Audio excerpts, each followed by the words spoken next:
विद्यार्थी मित्रांनो, गट क परीक्षेमध्ये आलेला प्रश्न अगदी सोप्या पद्धतीने कसा सोडवायचा ते सांगतो. हा प्रश्न तुमच्या हातातून गेला म्हणजे तुमचा 1 मार्क गेला, प्लस त्याचे निगेटिव्ह मार्क सुद्धा गेले.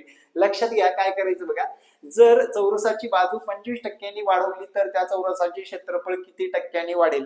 चौरस हा दोन्ही बाजू चारही बाजू सारखा असणारा चौरस असतो. या कारणास्तव विद्यार्थी मित्रांनो एक गोष्ट लक्षात ठेवा.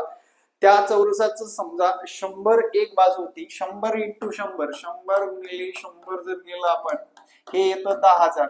आता 25% वाढवलं, याच्यामध्ये 125 झालं, दुसऱ्या बाजूला 125 झालं.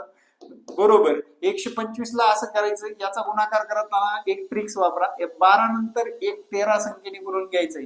12 ला 13 संख्येने गुणून घ्यायचं. 13 दुनी 26 ला 6, हाचेले 2, 13 आणि 2 15, 5625 नी वाढ झालेली आहे. कशावर वाढले रे?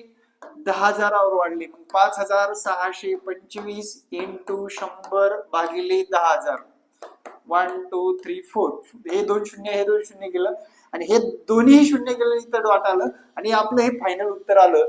जर प्रश्न आवडला असेल तर फॉलो करा. आपल्या चॅनलला इतर विद्यार्थ्यांच्या ग्रुपवर शेअर करायला विसरू नका. असेच नवनवीन प्रश्न पाहत चला आपल्या कुंडे सरांच्या मॅथ ट्रिक्सच्या माध्यमातून. धन्यवाद.